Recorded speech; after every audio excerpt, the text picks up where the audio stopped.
وما أدراك ما يوم الدين ثم ما أدراك ما يوم الدين বিচারের দিনটি কি তা তোমাকে কে জানালো? আবার জিজ্ঞেস করছি, তোমাকে কে জানালো বিচারের দিনটা কি? আল্লাহ পাক জবাবে বলছেন, বিচারের দিনটা হচ্ছে ইয়াউমা লা তামলিকু নাফসুন লিনাফসিন শাইআন ওয়াল আমরু ইয়াউমা ইযিন লিল্লাহ। বিচারের দিন হচ্ছে এমন দিন যেদিন কেউ নিজেকে রক্ষা করতে পারবে না, কারো থেকে কেউ নিজেকে রক্ষা করতে পারবে না, নিজেকে কেউ নিজের জন্য কাউকে সাহায্যকারী পাবে না। সমগ্র ব্যাপারটি নিরঙ্কুশ ভাবে আল্লাহ রাব্বুল আলামিনের হাতে থাকবে। সেই দিনটার নাম কিয়ামত, সেটার নাম পরকাল, সেটার নাম হচ্ছে বিচারের দিন। যেদিন কর্তৃত্ব হবে কেবলমাত্র কার? আল্লাহ পাক। সেই দিনটা হচ্ছে কর্মফল পাওয়ার দিন। লাহা মা কাসাবাত ওয়া আলাইহা মাকতাসাবাত। প্রত্যেক মানুষই সে উপার্জন অনুসারে সেখানে ফল পাবে। যেমন কর্ম তেমন ফল পাবে, ব্যক্তি হিসাবে পাবে, দল হিসাবে পাবে। তিলকা উম্মাতুন ক্বাদ খালাত লাহা মা কাসাবাত ওয়া লাকুম মা কাসাবতুম ওয়া লা তুসআলুনা আম্মা ইয়ামালুন। প্রত্যেক মানুষই তার উপার্জন অনুসারী ফল পাবে। যা সে পাবে তা নিজের উপার্জন ছাড়া আর কিছুই না, আর যে ফল পাবে সেটাও তার উপার্জন। সুতরাং কিয়ামতের দিন আল্লাহ মানুষের উপরে কোনো জুলুম করবেন না, অত্যাচার করবেন না। আল্লাহ পাক তো তার বান্দার জন্য জুলুমকারী নন, ঠিক কিনা? আল্লাহ পাক বলছেন, মান আমিলা সালিহান ফালিনাফসিহি ওয়া মান আসাআ ফাআলাইহা ওয়া মা রাব্বুকা বিযাল্লামিন লিল আবিদ। যে ব্যক্তি পূর্ণ কাজ করলো সে নিজের কাজে নিজের স্বার্থেই তা করলো। আমরা যে নামাজ পড়ি এটা কি আল্লাহর স্বার্থ? কথা কন, আল্লাহর স্বার্থ? সারা পৃথিবীর সমস্ত মানুষ যদি আল্লাহরে সেজদা দেয়, আল্লাহর ক্ষমতা আরো কিছু কালের জন্য বাড়বে নাকি? সমস্ত মানুষ যদি আল্লাহকে অস্বীকার করে, বিদ্রোহী ঘোষণা করে, বিদ্রোহ ঘোষণা করে, তাতে কি আল্লাহর ক্ষমতা শেষ হয়ে যাবে? নাউযুবিল্লাহি মিন যালিক। যেমন ছিলেন তেমনই থাকবে। সুতরাং আমরা যা করি, আমরা নামাজ পড়ি নিজেদের জন্য, আল্লাহকে খুশি করার জন্য, কিন্তু কল্যাণটা আমার। কল্যাণটা কার? আমার। রোজা, হজ, যাকাত, তেলাওয়াত যা করি সব আল্লাহকে খুশি করার জন্য, কিন্তু স্বার্থ পুরাটাই আমার কল্যাণের জন্যই আমি করি। এবং আল্লাহ হচ্ছেন তিনি তোমাদের রব। ওমা রাব্বুকা বিযাল্লামিন লিল আবিদ। তোমাদের রব হচ্ছেন তিনি যিনি বান্দাদের উপরে কখনো অত্যাচার করেন না, জুলম করেন না, মেহেরবানি দিয়ে যিনি ছেয়ে রাখেন, তিনি হচ্ছেন আল্লাহ পাক। সুতরাং সেই কিয়ামতের মাঠে আল্লাহ পাকের দরবারে আমাদের সকলকেই উঠতে হবে। আল্লাহ পাকের দরবারে আমাদের সামনে, আল্লাহ পাকের সামনে দাঁড়াতে হবে। সেদিন আমাদেরকে কেউ বাঁচাতে পারবে না। সেদিন আল্লাহ পাক এর দরবারে যেন আমরা আসামি না হই, সেজন্য এই পৃথিবীতে কোরআন অনুযায়ী আমাদের জীবন গড়তে হবে, সুন্নাহ অনুযায়ী জীবন গড়তে হবে। তাহলে পরকালে আল্লাহ পাকের কাছে নাজাত পাওয়া যাবে। বড় কঠিন জায়গা, বড়ই কঠিন জায়গা। আপনি ইউরোপে যান, আমেরিকায় যান, যেখানেই যান না কেন, বিদেশে গেলে সেখানে বন্ধু বান্ধব আছে, ফরেন কারেন্সি সংগ্রহ করে যেতে হয়। আর যদি বন্ধু বান্ধব না থাকে তাহলে ফরেন কারেন্সি তো সংগ্রহ করে নিয়ে যাবেনি, সেটা দিয়ে আপনার উপকার হবে। কিন্তু এমন একটা দেশে আমরা যাব, আমাদের সকলকে যেতে হবে। ওই দেশটার নাম কি? পরকাল। ওটার নাম কি? পরকাল। ওই পরকালে আমরা যে উঠবো, সেখানে কোনো আত্মীয় স্বজন মিলবে না। আল ইয়াউমা লা ইয়ানফাউ মালু ওয়ালা বানুন। ধন, সন্তান, সন্ততি, সম্পদ কোনো কাজে লাগবে না কিয়ামতের মাঠে। সেদিন আমাদের উঠতে হবে খালি হাতে। সেখানে উঠতে হবে, কোনো ফরেন কারেন্সি দিয়ে কাজ হবে না, বন্ধু বান্ধব মিলবে না, কারেন্সিও মিলবে না। এমন একটা কঠিন জায়গা যেখানে মাথার উপরে হবে প্রচন্ড সূর্যের কিরণ, পায়ের তলে হবে তামার মতো জমিন, সমস্ত মাঠ জুড়ে শুধু মানুষ চিল্লাবে, কাঁপতে থাকবে, চিল্লাইতে থাকবে, উলঙ্গিনী হয়ে কিয়ামতের মাঠে মানুষ আল্লাহর দরবারে উঠবে। হযরত আয়েশা সিদ্দিকা রাদিয়াল্লাহু তাআলা আনহা বলেছেন, হে রাসূল, তাহলে কি মানুষের স্মরণ করবে না? হুজুর বললেন স্মরণের অনুভূতি তো থাকবে না, মানুষ সব আকাশের দিকে ঊর্ধ্বের দিকে তাকিয়ে থাকবে, ভয়তে অস্থির হয়ে যাবে, কেউ কারো দিকে তাকাবার সময় পাবে না। এমন একটা বিভীষিকাময়, এমন একটা বিরাট জায়গায়, কঠিন জায়গায় আমাদের সকলকে উঠতে হবে। যাওয়ার আগে আল্লাহ পাক স্মরণ করিয়ে দিচ্ছেন, সূরা ফাতিহা প্রত্যেক নামাজে আমাদের স্মরণ করিয়ে দেয় তিনি শুধু রহমান রহিমই নন, তিনি মালিক ইয়াউমিদ্দিন, তিনি কিয়ামতের দিন মানুষের বিচার করবেন। সে বিচারের মধ্যে পক্ষপাতিত্ব থাকবে না, সে বিচারটা বড় কঠিন হবে। কারো পয়সা যদি মারেন, কারো হক যদি নষ্ট করেন, তাহলে প্রতিটা পয়সার জন্য 70 রাকাত কবুল নামাজের সওয়াব দিতে হবে কিয়ামতের মাঠে। বাঁচা যাবে না সেদিন, উপায় হবে না। আল্লাহ পাক যার প্রতি রহম করবেন তিনি ছাড়া আর বাঁচার কোনো পথ হবে না। সেই জন্য ওই পরকালের মাঠে কিয়ামতের দিন আল্লাহ পাকের দরবারে আমরা যেন আল্লাহর খাঁটি বান্দা হয়ে উঠতে পারি, এই জীবন যাপনের তৌফিক আল্লাহ পাক যেন আমাদের দান করেন। আমরা সবাই বলি আমিন, সকলে বলেন আমিন। আল্লাযীনা ইম্মাক্কান্নাহুম ফিল আরদ আকামুস সালাত ওয়া আতাউজ যাকাত ওয়া আমারু বিল মারুফ ওয়া নাহাউ আনিল মুনকার। মুসলমানেরা যদি ক্ষমতায় যায়, দিনদার ইমানদার লোকেরা যদি ক্ষমতায় যায়, চারখানা কাম করবে। জোরে বলেন কয়খান? প্রথম নম্বরে নামাজ কায়েম করবে, 2 নম্বরে যাকাত আদায় করবে, 3 নম্বরে ভালো ভালো কাজের আদেশ করবে, আর 4র্থ নম্বরে কি করবে? সমস্ত খারাপ কাজগুলি 2 হাত দিয়ে তারা বাধা দেবে। বাধা দেবে কি দিয়ে? হ্যাঁ, এইবার দেখা যাচ্ছে কয়েকজনে বলছে, বেশি লোকে ভয় পাইছে। বাধা দেবে কি দিয়ে? হ্যাঁ, এই 2 হাত দিয়ে বাধা দিতে হবে। এই কথাটা কে বলেছেন? না না, আল্লাহ বলেন। আন্দাজে মারলে হইল নাকি? বুঝে শুনে জবাব দিতে হবে। 2 হাত দিয়ে বাধা দিতে হবে। কথাটি কার? রাসূল করিম সাল্লাল্লাহু আলাইহি ওয়াসাল্লামের। মান রা মিনকুম মুনকারান ফালিয়ুগাইয়িরহু বিয়াদিহি। 2 হাত দিয়ে বাধা দাও, 2 হাত দিয়ে অন্যায়ের প্রতিরোধ করো।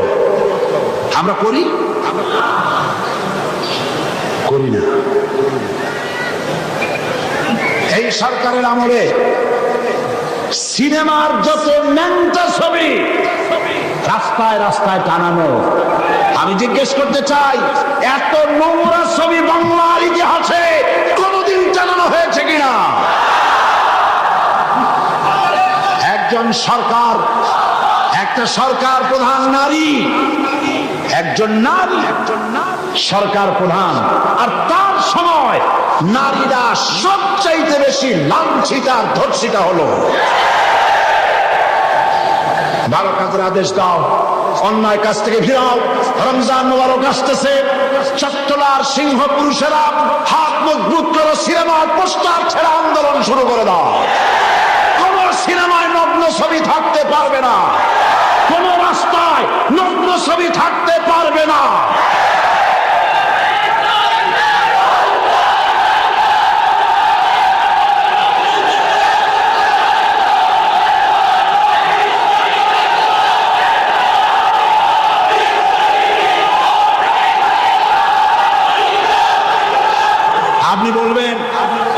আপনি বলবেন জনগণকে ভালো হওয়ার জন্য, চরিত্রবান হওয়ার জন্য।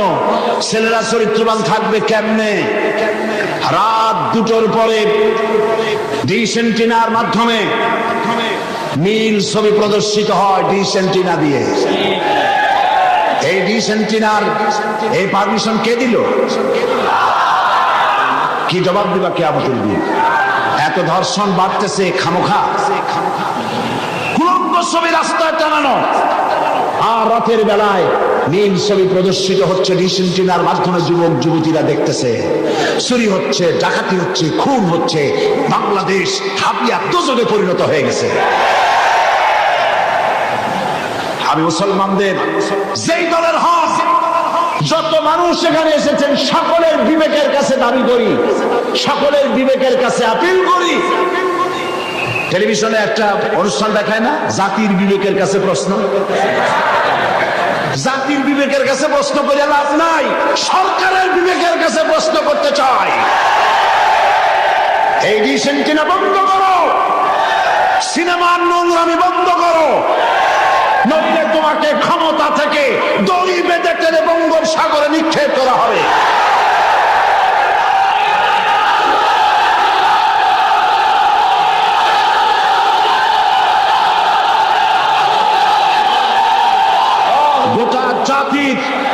গোটা জাতির চরিত্র নষ্ট করা হচ্ছে। আপনারা যদি ঘুমায় থাকেন, জাতিকে বলছি যেই দল করেন, আপনি যদি ঘুমায় থাকেন, আপনার ঘরের ভিতরে আপনার সন্তান ধর্ষক হবে, আপনার মেয়ে নষ্ট হবে, ভ্রষ্ট হবে। গোটা জাতি ইউরোপ আমেরিকার চাইতে নোংরামি, নষ্টামি, ভ্রষ্টতার ভিতরে ডুবে যাবে গোটা দেশ। এখনো সময় এসেছে, রুখে দাঁড়াও, রুখে দাঁড়াও। ঈমান বাঁচাবার লক্ষ্যে, দেশ বাঁচাবার লক্ষ্যে। ও আমার জাতি, ফিরে এসো, ঈমানের বলে বলিয়ান হও। ইন্না কায়দা শায়তানি কানা দাঈফা। শয়তানের চক্রান্ত আসলেই দুর্বল। বাড়িওয়ালার শক্তি বেশি না চোরের শক্তি বেশি? আপনারা বাড়িওয়ালা। অন্যায় কাজের প্রতিরোধ, ভালো কাজের আদেশ, এই কাজটা রাসূলুল্লাহ করেছিলেন। আপনারা দেখেন, আমাদের দেশে মসজিদেও লোক ভরা, সিনেমা হলে কি মানুষের খুব দুঃখ নাকি? বরং সামনে লেখা থাকে হাউসফুল, লোক ভর্তি। মাহফিলেও লোক ভর্তি, গান বাজনাও লোক ভর্তি। আমি দৃষ্টান্তটা এইভাবে দেই যে একটা খাল উত্তর দক্ষিণে প্রবাহিত, ওই খালে অনেক মাছ আছে। মাছ ধরার জন্য এলাকাবাসীরা খালের মধ্যে নেমে গেল। তারপরে উত্তর দিকের পানি বালতি ভরিয়া দক্ষিণ দিকে ফালাইতে লাগলো বহু মানুষ। এইভাবে পানি ফালাইতে ফালাইতে সন্ধ্যা হয়ে গেছে। মাছ ধরার জন্য পিছনে তাকাইছে, তাকায় দেখে সামনেও যত পানি, পিছনেও তত পানি। মেহনত বরবাদ, গুনাহ লাজিম। এখন এই অবস্থা হলো কেন বলেন তো বুদ্ধি করিয়া? সুবহানাল্লাহ, সকলেই সচেতন, বুঝে ফেলাইছেন। বাঁধ না দিয়া সমানে পানি ফেলাইছে। আজকে যদি একটা আদর্শিক বাঁধ আমাদের থাকতো, তাহলে মসজিদ ভরা, সিনেমা ভরা, এটা হইতো না। আদর্শিক বাঁধ হলো ইসলামের রাষ্ট্র। ইসলামের রাষ্ট্র যদি হতো, তাহলে সিনেমার ছেলেরা, সিনেমা যারা দেখে, ওরা ভালো হয়ে মসজিদে ঢুকতো। আর মসজিদের মানুষ কোন রকম সিনেমায় যেত না। যত খারাপ ভালো হতো, যত খারাপ তত ভালো হতো। হতে হতে উত্তর দিকে তাকায় দেখা যেত খারাপ একটাও নাই, সব ভালো হয়ে গেছে। রাসূলুল্লাহ এটাই করেছেন, আল্লাহর নবীরা এটাই করেছিলেন। এবং এই পদ্ধতি দিয়ে ওই আমরুহুম বিল মারুফ ওয়া ইয়ানহাহুম আনিল মুনকার, ভালো কাজের আদেশ করতেন, অন্যায় কাজ থেকে দুই হাতে ফিরে হাত দিয়া বাধা দিতেন। ফিরতে হবে, ফিরতে হবে।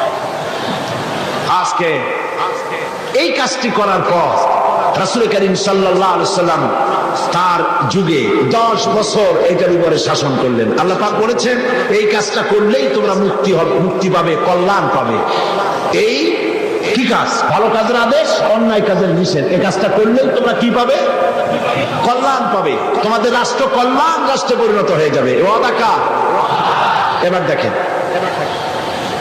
10টি বছর নবীজি রাষ্ট্র পরিচালনা করার পর ইন্তেকাল করলেন। হযরত আবু বকর রাদিয়াল্লাহু তাআলা আনহু তিনি আজ রাষ্ট্রপ্রধান হয়েছেন। হযরত আবু বকর রাষ্ট্রপ্রধান হয়ে হযরত ওমর রাদিয়াল্লাহু তাআলা আনহুকে তিনি বিচারক বানালেন। হযরত আবু বকর হচ্ছেন রাষ্ট্রপ্রধান, হযরত ওমর হলেন কি? বিচারক। 1 বছর পূর্ণ হয়ে গেছে। ঐতিহাসিকরা লিখছেন, লক্ষ্য করুন, আমরুল বিল মারুফ নাহি আনিল মুনকারের সুফল লক্ষ্য করুন। হযরত ওমর 1 বছর বিচারালয় দায়িত্ব পালন করলেন জাস্টিস হিসেবে। ফামাকাতামান ফালাম ইয়াখতাসিম ইলাইহি ইসনান। ঐতিহাসিকরা লিখছেন, 1 বছর পূর্ণ হয়ে গেল, হযরত ওমরের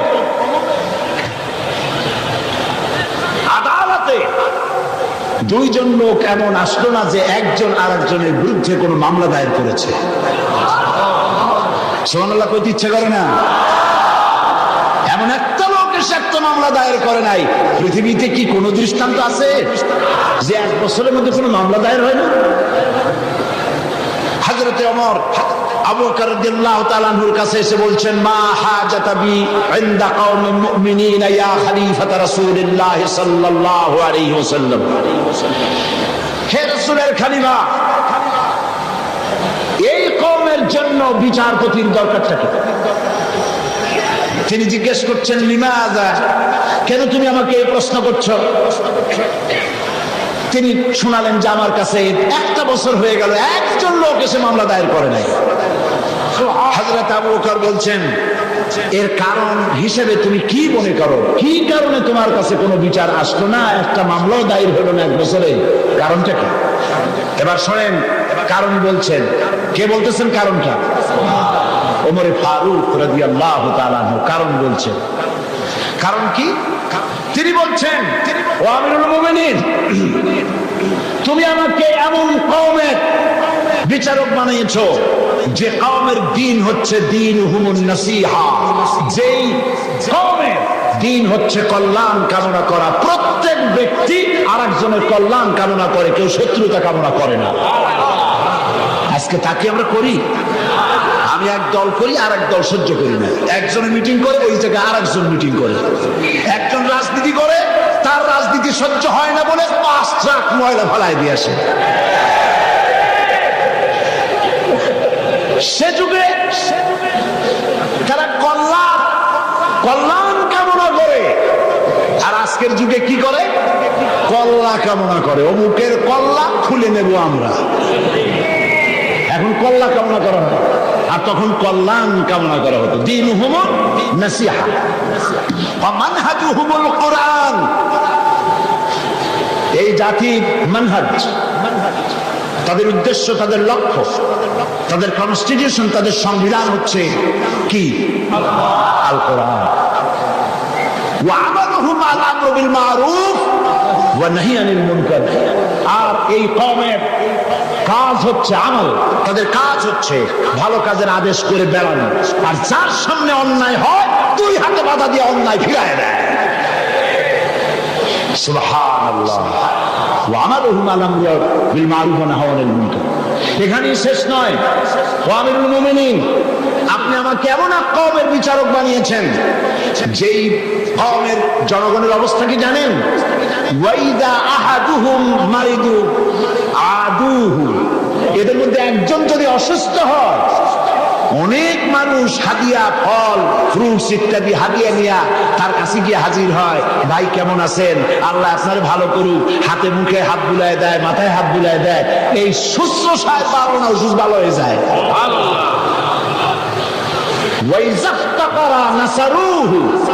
আর যখন তাদের মধ্য থেকে কেউ ফকির হয়, গরিব হয়, সাহায্য করার জন্য লোকেরা এগিয়ে আসে।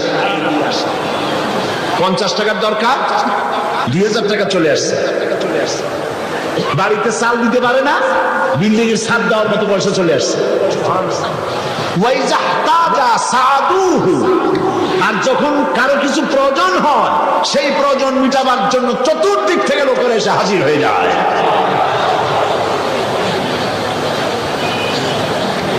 কুল্লু ওয়াহিদিন মিনহুম ইয়ারিফু হাদ্দাহু ফায়াকিফু ইনদাহু। এর প্রত্যেক ব্যক্তি তার নির্ধারিত সীমা চেনে।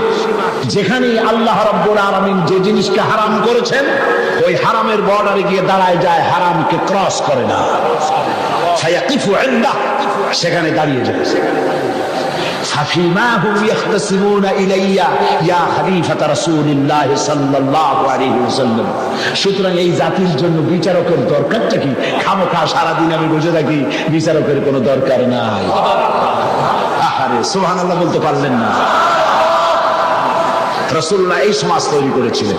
এই সমাজ জাতীয়তাবাদ, উগ্র জাতীয়তাবাদের মধ্য দিয়ে, সমাজতন্ত্রের মধ্য দিয়ে, ধর্ম নিরপেক্ষ মতবাদের মধ্য দিয়ে, আল্লাহর কসম এই সমাজের চেহারা আপনারা দেখতে পারবেন না। এই সমাজ যেটা রাসূলুল্লাহ করেছিলেন, সেই সমাজ যদি চান, এই সমাজ ভাঙতে হবে, নতুন সমাজ গড়তে হবে। দেন স্লোগান, এই সমাজ ভাঙতে হবে, নতুন সমাজ গড়তে হবে। এই সমাজকে ভেঙে দিয়ে, এই সমাজ ভেঙে দিয়ে নতুন যে সমাজ হবে, সেই সমাজ উগ্র জাতীয়তাবাদের সমাজ নয়, সমাজতন্ত্রের সমাজ নয়, ধর্মনিরপেক্ষতাবাদের সমাজ অবশ্যই নয়। সেই সমাজ হবে আল্লাহ রাব্বুল আলামিনের দেওয়া, রাসূলের দেওয়া ইসলামী সমাজ। এই ধরনের একটি সমাজকে আপনারা চান? এই ধরনের সমাজ কি চান? সেই ধরনের সমাজ প্রতিষ্ঠার জন্য কোরআনে কারীম বুঝতে হবে, রাসূলের প্রতি ঈমান মজবুত হতে হবে। রাসূল রাষ্ট্রপতি ছিলেন এবং তাম পৃথিবীতে তাকে দিয়ে আল্লাহ পাক রিসালাতের দায়িত্ব কমপ্লিট করে দিয়েছেন। এখন বলতে চাই, এই রাসূলের পরে আর কোন রাসূল আসবে না। এটা আকীদার ব্যাপার। কোন মুসলমান যদি এই আলোচনা থেকে নিজেকে বঞ্চিত করেন, তাহলে বলার কিছু নাই। এটি গুরুত্বপূর্ণ আলোচনা। খাতমে নবুয়ত বিগত কয়েক যুগ ধরে ইসলামের বিরুদ্ধে যে সব ফিতনার উদ্ভব হয়েছে, তার মধ্যে নতুন নবুয়তের দাবি হচ্ছে একটি মারাত্মক ষড়যন্ত্র। এ ব্যাপারে খাতমে নবুয়তের বিশ্বাসের তাৎপর্য, গুরুত্ব অনুধাবন করা রিসালাতের অপরিহার্য দাবি। একজন নবীর পর আর একজন নবী আসতে পারে কেবলমাত্র তিনটি কারণে। বোঝেন ভালো করে, একজন নবীর পরে আরেকজন নবীর আসার কারণ হতে পারে মাত্র তিনটি। কয়টি? এক, প্রথম নবীর শিক্ষা বিলুপ্ত হয়ে গেছে এবং তা পুনর্বার পেশ করা প্রয়োজন, এই জন্য একজন নবী আসা দরকার। রাসূলুল্লাহর শিক্ষা কি বিলুপ্ত হয়েছে? রাসূলুল্লাহর শিক্ষা বিলুপ্ত হয়নি, চির অম্লান হয়ে আছে। নতুন নবীর প্রয়োজন নাই। দুই, প্রথম নবীর শিক্ষা পূর্ণাঙ্গ নয় এবং তার শিক্ষা সংশোধনের বা পরিবর্তনের প্রয়োজন, এজন্য নতুন একজন নবীর প্রয়োজন। রাসূল করিম সাল্লাল্লাহু আলাইহি ওয়াসাল্লামের শিক্ষা কি পূর্ণাঙ্গ নয়? তা কি সংশোধন এবং পরিবর্তনের কোনো প্রয়োজন আছে? ঠিক, প্রথম নবীর শিক্ষা একটি জাতির জন্য সীমাবদ্ধ, অন্যান্য জাতির জন্য আর একজন নবী দরকার। রাসূল করিম সাল্লাল্লাহু আলাইহি ওয়াসাল্লাম কি শুধু একটি জাতির নবী? রাসূল করিম সাল্লাল্লাহু আলাইহি ওয়াসাল্লাম হচ্ছেন বিশ্ব নবী। সুতরাং তার নবুয়তের পরে নতুন কোন নবীর আমদানির কোনো প্রয়োজন নাই। রাসূল করিম সাল্লাল্লাহু আলাইহি ওয়াসাল্লামের নবুয়ত শেষ, এরপরে আর কোন নবী? কোরআনে কারীমের চূড়ান্ত দলিল শুনুন। মা কানা মুহাম্মাদুন আবা আহাদিন মির রিজালিকুম ওয়ালাকিন রাসূলুল্লাহি ওয়া খাতামান নাবিয়্যিন। মুহাম্মদ সাল্লাল্লাহু আলাইহি ওয়াসাল্লাম তোমাদের কোন পুরুষদের পিতা নন, বরং তিনি আল্লাহর রাসূল এবং নবীগণের পরিসমাপ্তকারী, আর আল্লাহর সর্ববিষয়ে মহাজ্ঞানী। এই খাতামান নবিয়্যিন, খাতাম শব্দের উল্লেখ করে নবুয়তের দুয়ার চিরকালের জন্য আল্লাহ পাক বন্ধ করে দিয়েছেন।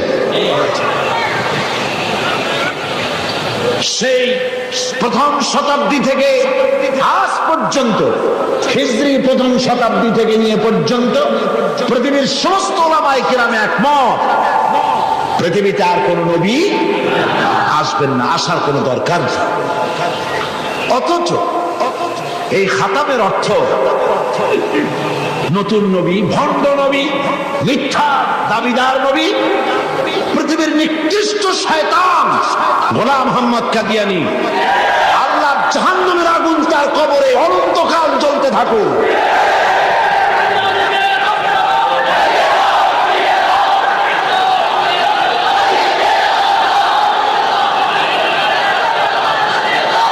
পবিত্র কোরআন মাজিদে খাতাম শব্দের অর্থকে সে বিকৃত করেছে। সে বলেছে খাতামুন নবিয়্যিন এর অর্থ হচ্ছে আফজালুন নবিয়্যিন। ওর বাপের মাথা। সে বলেছে আরো নবী আসতে পারে। আমি তার লেখা থেকে কোট করছি। গোলাম মোহাম্মদ कादियानी बोलছে, ये बात बिल्कुल रोज़े रोशन की तरह साबित है कि आ हजरत सल्लल्लाहु अलैहि वसल्लम के बाद नबूवत का दरवाजा खुला है। দিবালোকের মতো এটা সত্য যে মুহাম্মদ সাল্লাল্লাহু আলাইহি ওয়াসাল্লামের পরে নবুয়তের দরজা খোলা আছে। शारो बोलছে, उन्होंने यानी मुसलमानों ने यह समझ लिया है कि खुदा के खजाने खत्म हो गए। उनका यह समझना खुदा ताला की कदर की ही ना समझने की वजह से है, वरना एक नबी क्या, मैं तो कहता हूं कि हजारों नबी होंगे। শয়তান কোথাকার। সে বলছে যারা বলে, অর্থাৎ মুসলমানেরা বলে আর কোন নবী আসবে না, এই কথা বলে তারা আল্লাহর ক্ষমতাকে সীমাবদ্ধ করতে চায়। আমি তো বলি এক নবী কেন, হাজার হাজার নবী আসতে পারে। তার বই আনোয়ারে খেলাফত 62 পৃষ্ঠা, সেখানে সে লিখছে, अगर मेरी गर्दान के दोनों तरफ तलवार भी रख दी जाए बात और मुझे कहा जाए कि तुम ये कहो कि हजरत सल्लल्लाहु अलैहि वसल्लम के बाद कोई नबी नहीं आएगा, तो मैं उसे जरूर कहूंगा कि तू झूठा है, कज़्ज़ाब है, आपके बाद नबी आ सकते हैं और जरूर आ सकते हैं। সে বলছে আমার গর্দানের দুই দিকে যদি তরবারি ধরা হয় আর যদি বলা হয় যে নবী আর আসবে না মুহাম্মদ সাল্লাল্লাহু আলাইহি ওয়াসাল্লামের পরে, আমার গর্দান উড়ে যেতে পারে, তারপরেও আমি বলবো মুহাম্মদ সাল্লাল্লাহু আলাইহি ওয়াসাল্লামের পরে আরো নবী আসতে পারে। এবার ধরুন গোলাম মোহাম্মদ कादियानी তার বইয়ের মধ্যে লিখছে, कुल मुसलमान जो हजरत मसीह मऊद की बायात में शामिल नहीं हुए, खा उन्होंने हजरत मसीह मऊद का नाम भी नहीं सुना, वो काफिर है और दायरा इस्लाम से खारिज है। গোলাম মোহাম্মদ कादियानी তার আয়নায়ে সাদাকাত বইয়ের মধ্যে লিখছেন যে গোলাম মোহাম্মদকে যারা নবী মানে না অথবা তার নাম যারা শোনে নাই তারাও কাফের। নাউযুবিল্লাহি মিন যালিক। এরপরে শারো লিখছে মুসলমানদের ছেলে মেয়েরাও কাফের। তার বই আনোয়ারে খেলাফত 93 পৃষ্ঠা লিখছে, अगर किसी गैर अहमदी का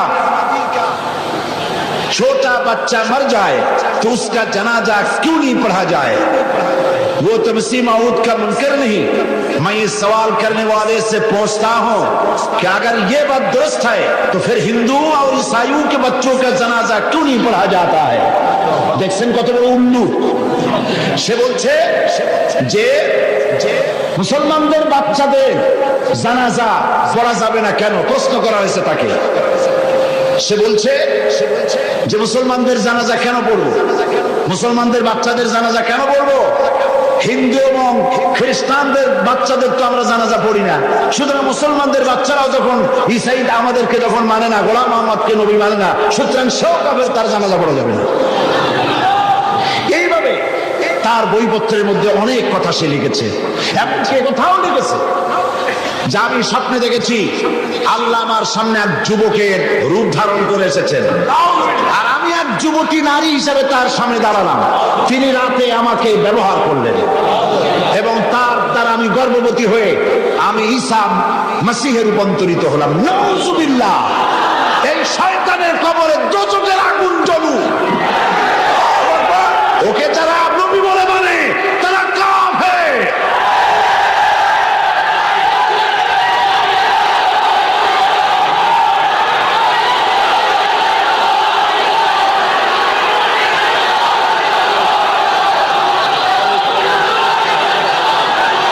রাসূল করিম সাল্লাল্লাহু আলাইহি ওয়াসাল্লাম খাতমে নবুয়ত সম্পর্কে বলেছেন, ইন্না মাসালি ওয়া মাসালাল আমবিয়া মিন ক্বাবলি কামাসালি রাজুলিন বানা বাইতান ফাহসানাহু ওয়া আজমালাহু ইল্লা মাওদা'a লাবনাতিন মিন যাওয়াবিয়াতিন ফাজআলা আন-নাসু ইয়াতুফুনা বিহি ওয়া ইউজিবুনা লাহু ওয়া ইয়াকুলুনা হাল্লা উদিআত হাযিহিল লাবনা ফাআনা আল-লাবনা ওয়া আনা খাতামুন নবিয়্যিন। বুখারী কিতাবুল মানাকিব। আল্লাহর নবী বলেন একটি বিল্ডিং, সেই বিল্ডিং এর ভিতরে যদি একখানা ইটের অভাব থাকে তাহলে প্রত্যেকের চোখে ধরা পড়বে একখানা ইট নাই। যখন ইটখানা পূর্ণ করা হবে, বিল্ডিংটি পূর্ণ হয়ে গেল, নবীজি বলেন নবুয়তের ইমারতে একখানা ইটের অভাব ছিল, রব্বুল আলামিন আমাকে সেই ইট হিসাবে জায়গা পূর্ণ করে নবুয়তের ইমারতকে কমপ্লিট করে দিয়েছেন। রাসূলুল্লাহ সাল্লাল্লাহু আলাইহি ওয়াসাল্লাম আন্না রিসালাতা ওয়ান নবুওয়াতা কাদ ইনকাতাত ফালা রাসূলা বাদি ওয়ালা নবুওয়া। রাসূল কারীম সাল্লাল্লাহু আলাইহি ওয়াসাল্লাম বলেছেন রিসালাত এবং নবুয়তের দরজা কাট হয়ে গেছে, নতুন করে কোন নবী বা রাসূল পৃথিবীতে আর আসবে না।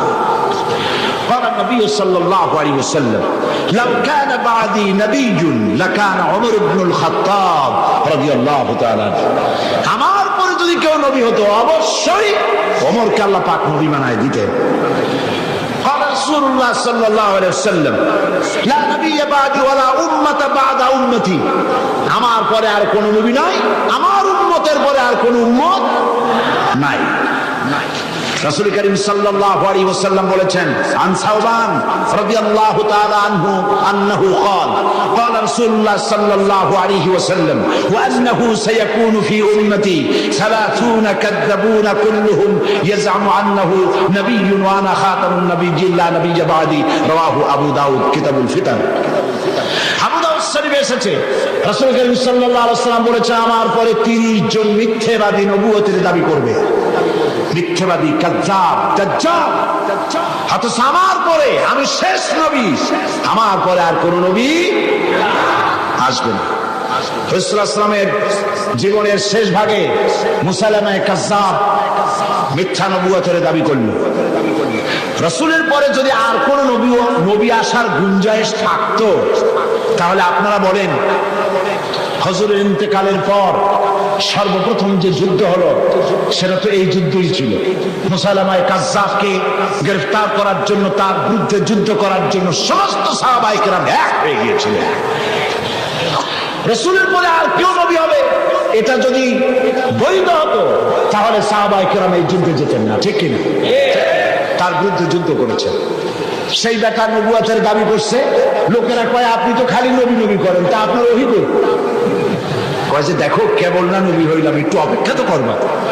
হ্যাঁ জিবরাইল আসুক। কয়েকদিন পর কয় যে জিবরাইল আসছিল আজকে। তারপর কি সূরা পাইলে? কয় যে সূরা একখান পাইছে। সূরা কয় শোনা না আমাদেরকে, তো উম্মত তো কিছু পাবে, উম্মত পাবে না? এখনো কেউ দাবি করুক নবী, দেখবেন কিছু উম্মত পেয়ে যাবে। পাগল ছাগলের তো অভাব নেই, ঠিক কিনা? তা নাহলে গোসল শরীফের পানি মাংসে খাইতে পারে। নাউযুবিল্লাহ কর। একজন পীর হয়, ওনার একটা গোসল শরীফ হবে, গোসলের পানি শরীরের যত জায়গা ধুয়ে পড়লো নাউযুবিল্লাহ, এইগুলা মাংসে খায়। সুতরাং পাগল ছাগলের অভাব নাই, পাগল ছাগল আছে। কিছু উম্মত পেয়ে গেছে, উম্মতের কয় সূরা কই? কয় পাইছি সূরা। সূরা একটা শোনাই দিল, ইন্না আ'তাইনাকাল আকা ফাসাল্লি লিরাব্বিকা ওয়াজআ ইন্না শানিয়াকা হুয়াল আবলাহ। উম্মতেরা কয় যে তো মহামরণ, এ কি সূরায় পড়তে গেলে তো কাশি আসে। আর অর্থ কি? রাসূলুল্লাহর উপরে যে সূরা নাযিল হইছে সুবহানাল্লাহ, তা শুনলে চোখ দিয়ে পানি পড়ে। আর এটা সূরা হইল, অর্থটা কি? আমি তোমাকে নিশ্চয়ই হুতুম পেশা দান করেছি, সুতরাং তোমার রবের উদ্দেশ্যে চিৎকার মারো, তোমার শত্রুরা শ্বেত এবং কালো বর্ণের হবে। এটা হইল কি? আগা নাই মাথা নাই, তো হইল কি? তারপরে যুদ্ধ হলো, শয়তান মরল। 30 জন মিথ্যাবাদী নবুয়তের দাবি করবে। তার মধ্যে সর্বশেষ এই নবুয়তের দাবি করতে এসলো গোলাম আহমদ কাদিয়ানী। অথচ রাসূলের পরে যার কোন নবী আসবে না, কোরআন সাক্ষী, সমস্ত হাদিস গুলি সাক্ষী। কোরআন শরীফের যত তাফসীর আছে, কাশাফ, বাইজাবি, তাবারি, কুরতুবি, রুহুল বায়ান, রুহুল মানি, খাজিন, দুররে মনসুর ফি জিলালিল কোরআন, জালালাইন, যত তাফসীর, আরবি তাফসীর পৃথিবীতে আছে, সমস্ত তাফসীর খাতামুন নবীয়িনের তাফসীর করেছে। এরপরে আর কোন নবী আসবে না। একটি কথা মাঝখানে শোনায়নি, এই পৃথিবীতে খ্রিস্টান এবং ইহুদিরা যখনই মুসলমানদেরকে আক্রমণ করতে চেয়েছে কোনো ব্যাপারে, তখন মুসলমানদেরকে ব্যবহার করেছে। ঠিক না? মুসলমানদেরকে ব্যবহার করেছে। রাসূলুল্লাহকে গালি দেওয়ার জন্য বাংলাদেশে কবি নামের কলঙ্ক দাউদ হায়দার নামক এক শয়তানকে তারা ব্যবহার করেছিল। আবার কোরআন শরীফকে সংশোধন করতে হবে বলে নারী নামের কলঙ্ক, ওই শয়তানের নাম নেব না, তারে ব্যবহার করছিল। হযরত আয়েশা রাদিয়াল্লাহু তাআলা আনহাকে গালি দেওয়ার জন্য সালমান রুশদির মতো একটা শয়তানকে তারা ব্যবহার করেছিল। অনুরূপভাবে খাতমে নবুয়তের উপরে হামলা করার জন্য খ্রিস্টান আর ইহুদিরা আগায় আসে নাই, গোলাম মুহাম্মদ নামক এক শয়তানকে ব্যবহার করেছে। সে বলল আমি নবী। তারপরে এইসব হাবিজাবি বইপত্র লিখলো, উর্দুতে ইংরেজিতে নানান ভাষায় লিখলো। সে ছিল ইংরেজের দালাল। এরপরে আরেকটি কথা হচ্ছে, ইমাম আযম রাহমাতুল্লাহ আলাইহি বলেছেন, আপনারা বিরক্ত হচ্ছেন না? ইমাম আযম রাহমাতুল্লাহ আলাইহি বলেছেন, মুহাম্মদ সাল্লাল্লাহু আলাইহি ওয়াসাল্লামের পরে যদি কেউ নবুয়তের দাবি করে, তার কাছে দলিল চাওয়া যাবে না যে তুমি যে নবী, তার দলিল কি দাও। এই দলিল চাওয়া গুমরাহির কুফরি, কারণ তুমি প্রমাণ করেছো সে যদি দলিল দিতে পারে তাহলে তার নবুয়ত তুমি মানবা। নাউজুবিল্লাহ। মাওলানা আতাউল্লাহ শাহ বুখারী রাহমাতুল্লাহ আলাইহি সেই যুগের শ্রেষ্ঠ আলেম, তিনি তার কাছে গিয়ে বলছেন, হে গোলাম, নবুয়তের দাবি করো, শক্তি পাও কই? কয় শক্তি দিছে আমারে কোরআন শরীফ। কোথায় আছে? কয় কোরআন শরীফে আছে না, সূরা আস-সফের মধ্যে আমাকে বলা হয়েছে ঈসা আলাইহিস সালাম আমার ব্যাপারে বলেছেন, ইয়াতি মিন বাদ ইসমুহু আহমদ, আমার পরে একজন আসবেন তার নাম হবে আহমদ, আমি সেই আহমদ। মাওলানা বুখারী বললেন, ঈসা আলাইহিস সালাম যার কথা বলে গেছেন তার নাম আহমদ, আর তোর নাম হচ্ছে গোলাম আহমদ। তার অর্থ হচ্ছে ঈসা আলাইহিস সালাম যে আহমদের কথা বলেছেন সেই আহমদের তুই গোলাম। গোলাম আহমদ বলছে, এটা তো খুব মুশকিল হয়ে গেল। তাহলে আমি আমার নামের প্রথম শব্দ বাদ দিয়ে দিলাম, গোলাম বাদ দিলাম, আজ থেকে আহমদ হয়ে গেলাম। এখন কি করবো? মাওলানা বলছেন, বহুত তোমার ফতোয়া দিয়ে আমি বলতে চাই, নামের প্রথম অংশ বাদ দেওয়া যদি জায়েজ হয়, তুমি যেমন বাদ দিছো আমারটাও বাদ দিলাম। আমার নাম আতা আল্লাহ, আমার নামের আতা বাদ দিলাম। আমার নামের আতা বাদ দিলে আমি আল্লাহ হই, আর আমি আল্লাহ হয়ে কই তোর মতো গাধারে আমি নবুয়ত দেই নাই। এরপর এই শয়তানের মউত হলো, উম্মতেরা তালাশ করে পায় না, 3 দিন খোঁজ নাই, নবী গেল কই? খুঁজতে খুঁজতে টয়লেটের মধ্যে দিয়া গন্ধের জ্বালায় অস্থির, যাইয়া দেখে টয়লেটে যা থাকে খাইয়া পেট ফুলাইয়া শয়তান মরে রইছে।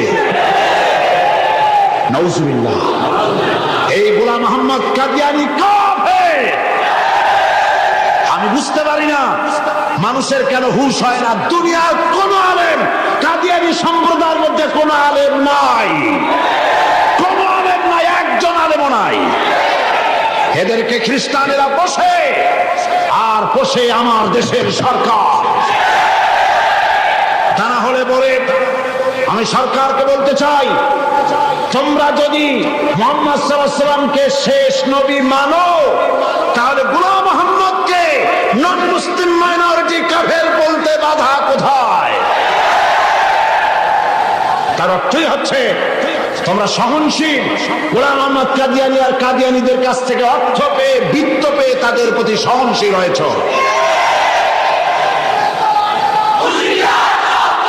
এই পৃথিবীর 18টি মুসলিম দেশ কাদিয়ানীদেরকে নন মুসলিম মাইনরিটি হিসেবে ঘোষণা করেছে।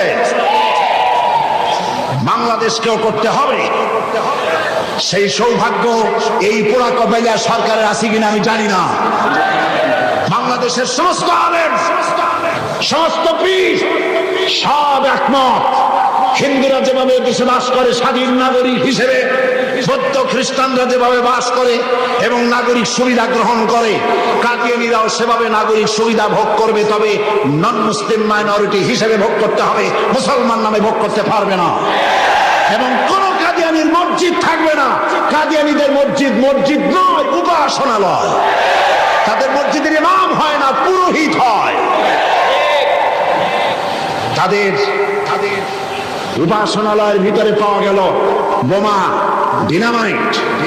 তাদের পুরোহিতদেরকে গ্রেফতার না করে, তাদের নেতাদেরকে গ্রেফতার না করে আল্লাহর বান্দা এদেশের আলেমদেরকে গ্রেফতার করে পুলিশ রিমান্ডে নিয়ে নির্যাতন চালানো হচ্ছে। মনে রেখো, আল্লাহ বলেন আমি সীমা লঙ্ঘনকারীদেরকে ঢিল দে, দেখি কদ্দুর পারো।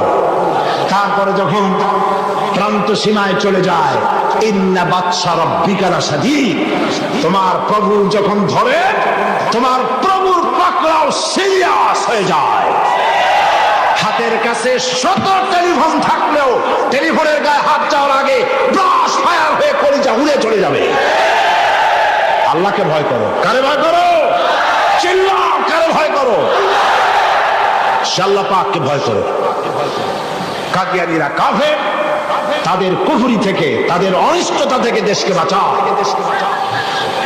আমি আজ আপনাদের সামনে কথা স্পষ্টভাবে বলতে চাই, মুহাম্মদ সাল্লাল্লাহু আলাইহি ওয়াসাল্লামের খাতমে নবুয়তের উপরে ঈমান আনা আমাদের জন্য ফরজ। হুজুরের পরে আর কোন নবী আসবে না। আমার কথার ভুল অর্থ করার কোনো সুযোগ নাই, স্পষ্ট কথা বলছি। আমি আপনাদেরকে আরজ করব, আগামীকাল এই আয়াতের বাকি অংশ আপনাদের সামনে পেশ করব ইনশাআল্লাহ। মুনাজাতের জন্য সব মুসলমান যার যার জায়গায় 1 সেকেন্ডের ভিতরে বসে পড়ো। এত বড় মাহফিলের মুনাজাত কেউ নষ্ট করবেন না। সবাইকে বসতে বলেছি, দাঁড়ানো লোকেরা সবাই বসুন আর জোরে সোরে জিকির করেন সুবহানাল্লাহ, আলহামদুলিল্লাহ।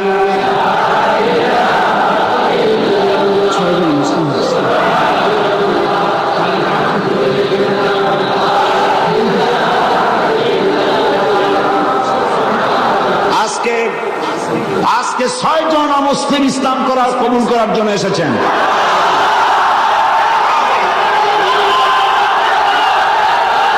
আমি আর একটা কথা শোনাই, আর একটি কথা শুনুন, আর একটি কথা শোনেন।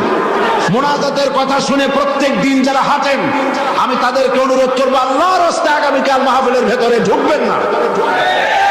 মেহরবানি করে মাহফিলের চতুর্দিকে থাকবেন, যাতে মুনাজাতের নাম শুনলেই আপনারা দৌড় মারতে পারেন। আল্লাহর রাস্তার ভিতরে ঢুকবেন না। হাজার হাজার মানুষ পাড়ায় আপনারা যান, আপনাদের লজ্জা হওয়া উচিত। সবাই জিকির করেন সুবহানাল্লাহ।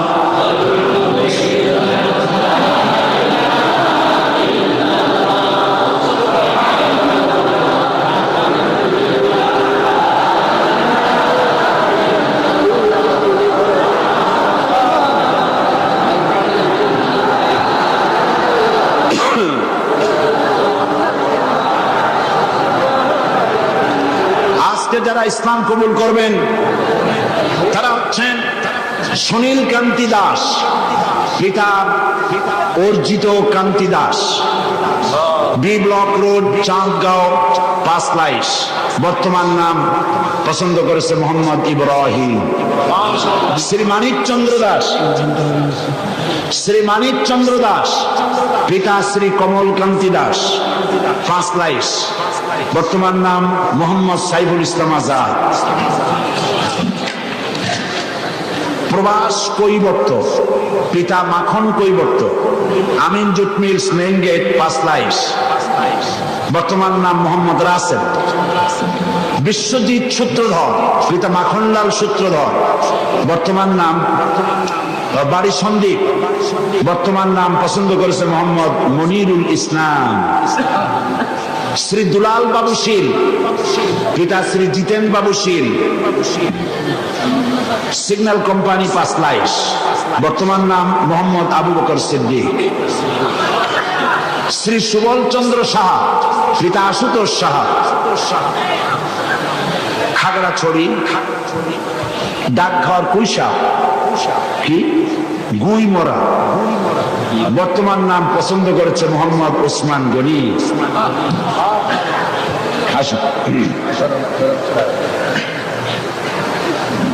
হাত দাও, হাত দাও, সবাই সবাই একটা একটা করে হাত দাও।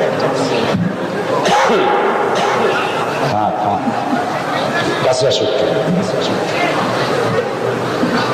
লা ইলাহা ইল্লাল্লাহু মুহাম্মাদুর রাসূলুল্লাহ। আল্লাহ ছাড়া কোন ইলাহ নাই, মাবুদ নাই, উপাস্য নাই। মুহাম্মদ সাল্লাল্লাহু আলাইহি ওয়াসাল্লাম আল্লাহর রাসূল। আশহাদু আন লা ইলাহা ইল্লাল্লাহু ওয়াহদাহু লা শারীকা লাহু ওয়া আশহাদু আন্না মুহাম্মাদান আবদুহু ওয়া রাসূলুহু। আমি সাক্ষ্য দিচ্ছি আল্লাহ ছাড়া কোনো ইলাহ নাই, মাবুদ নাই, উপাস্য নাই।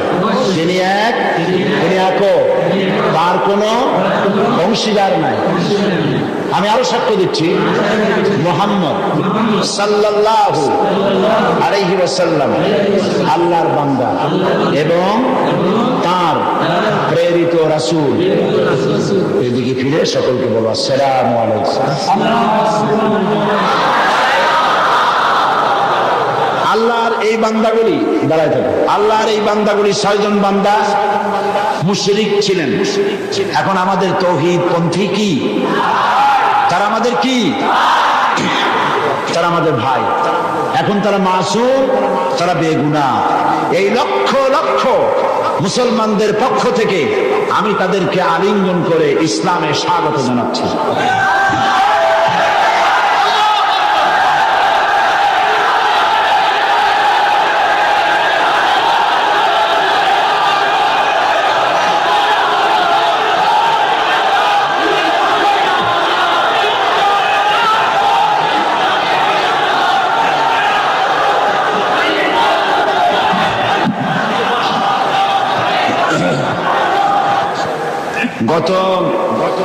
গতদিন মহিলা মাহফিল কবে হয়েছিল? গতকাল মহিলা মাহফিলে এক বোন প্রশ্ন করেছিলেন যে বিনবাজ, আব্দুল্লাহ বিনবাজ, যিনি ইন্তেকাল করেছেন, সৌদি আরবের গ্রান্ড মুফতি এবং বর্তমান বিশ্বের শ্রেষ্ঠ আলেম, নওয়ারাল্লাহু মারকাদাহু ওয়া জাআলাল জান্নাতা মাসওয়াহু। আল্লাহ তাকে জান্নাতুল ফিরদাউসের মেহমান বানিয়ে নিন। অনেক বড় আলেম, উঁচু পায়ার আলেম। তো সে বোন প্রশ্ন করেছেন যে তার এক কিতাব পড়েছেন তিনি, সেখানে লেখা আছে যে নামাজের নিয়ত করতে হবে না, নিয়ত যেভাবে পড়া হয় এইভাবে মুখে নিয়ত পড়া লাগবে না। এটা ঠিক কিনা আমার কাছে প্রশ্ন করেছেন। আমি প্রশ্নের জবাবে বলেছি যে বিনবাজ সারা পৃথিবীতে স্বীকৃত শ্রেষ্ঠ আলেম, সমস্ত ওলামা মহলের কাছে তাকে ওস্তাজুল ওলামা বলা হয়, ওস্তাজুল আসাতিজা বলা হয়। সুতরাং তিনি ভুল লেখেননি। আরবিতে যেভাবে আমাদের দেশে নিয়ত পড়া হয়, নাওয়াইতু আন উসাল্লি লিল্লাহি তাআলা রাকাতায় সালাতুল, এই যে নিয়তটা আরবিতে আমরা পড়ি, এইভাবে হুজুর সাল্লাল্লাহু আলাইহি ওয়াসাল্লাম পড়েন নাই, সাহাবায়ে কেরাম এরকম পড়েন নাই।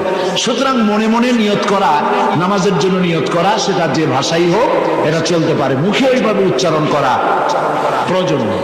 এই কথাটা বলায় একজন আমাকে লিখেছেন যে এটা নাকি আজকে টক অফ দ্য টাউন, সারা একেবারে শহরে এটাই হয়েছে যে নামাজের নাকি নিয়ত করা লাগবে না, কোনো জিনিসের নাকি নিয়তির দরকার নেই। মানুষ শোনে একটা, বুঝে আর একটা, বলে আর একটা।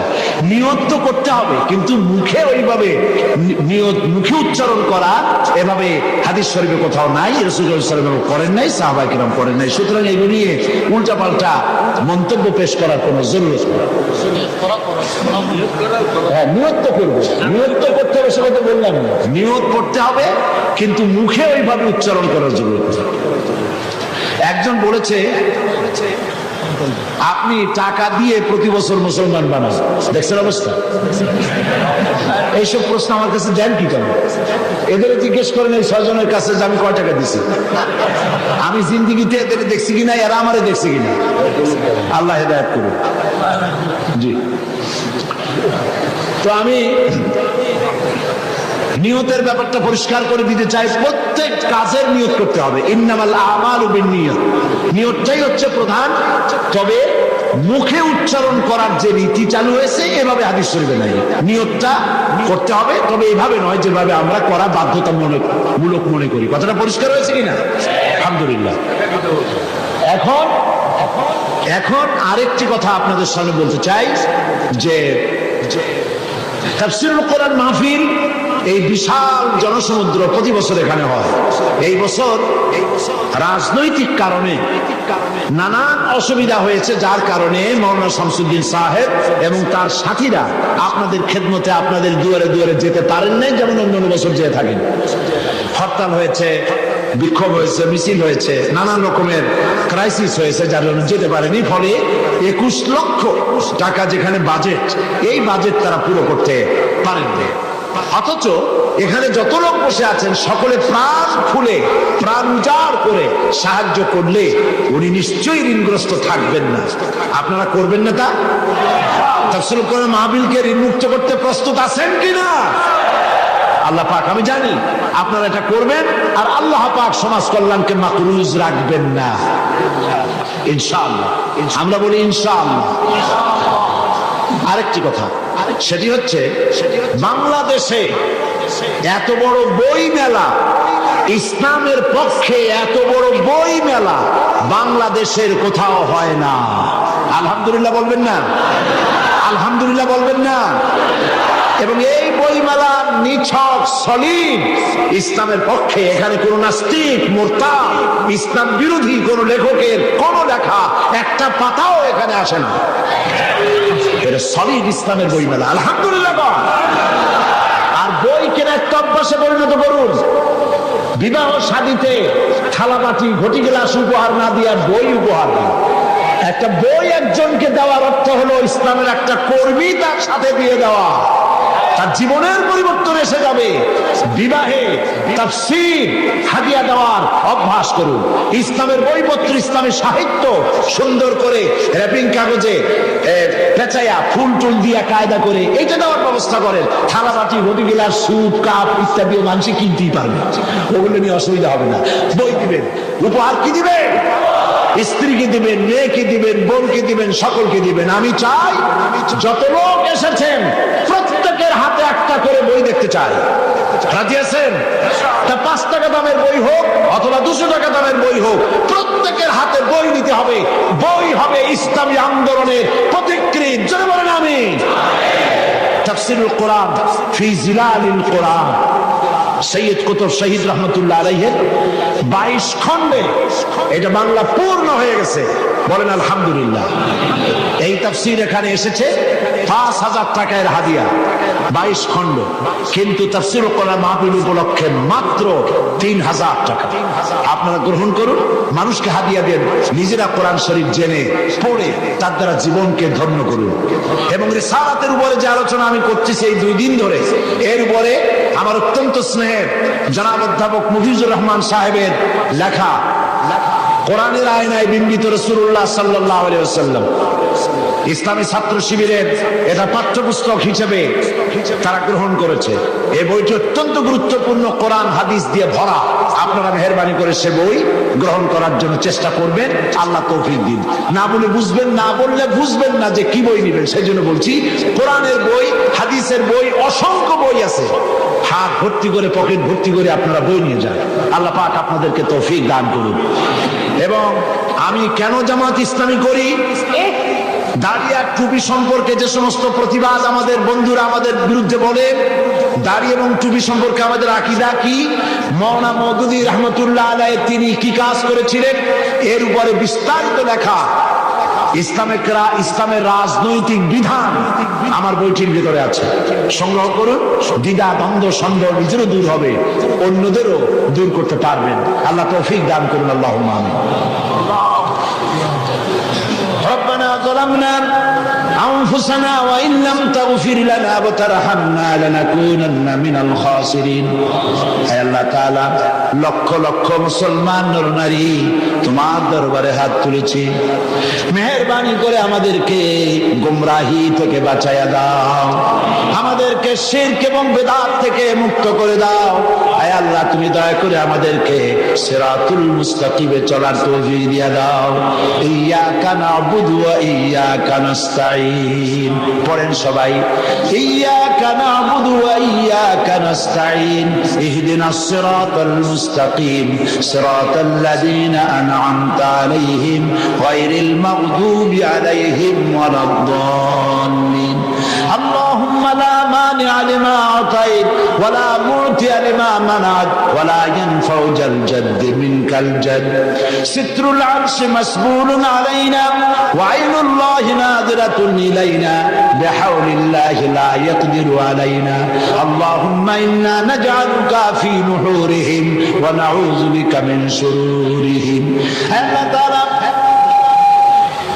এই শতাব্দীর শেষ তাফসীরুল কোরআন মাহফিলের আজ চতুর্থ দিন আগামীকাল এই মাহফিল শেষ হয়ে যাবে পরের দিন এই মাঠ খা খা করতে থাকবে হে আল্লাহ রাব্বুল আলামিন প্রতি বছর এই চট্টগ্রামের মানুষেরা ঈদের মতো করে উৎসব করে প্রত্যেকের বাড়িতে বাড়িতে মেহমান জমা হয়ে যায় হায় আল্লাহ তাআলা মানুষেরা দূর দূরান্ত থেকে ছুটে আসে আল্লাহ তুমি দয়া করে এই তাফসীরুল কোরআন মাহফিলকে এই দেশের ইসলামী আন্দোলনের মাইলস্টোন বানায়া দাও রব্বুল আলামিন এই ইসলামী আন্দোলনের জন্য তামাম পৃথিবী বুকে কোরআনে কারীমের এই আওয়াজ তুমি পৌঁছায়া দাও খাতমে নবুয়তের উপরে যে আলোচনা আমরা করলাম এর উপরে আমাদের আকীদা মজবুত করে দাও হায় আল্লাহ কাদিয়ানী সম্প্রদায়কে আল্লাহ তুমি হেদায়েত করে দাও রব্বুল আলামিন তাদেরকে এই বাংলাদেশে তারা যে মুসলমানদের বিরুদ্ধে ষড়যন্ত্র করছে তার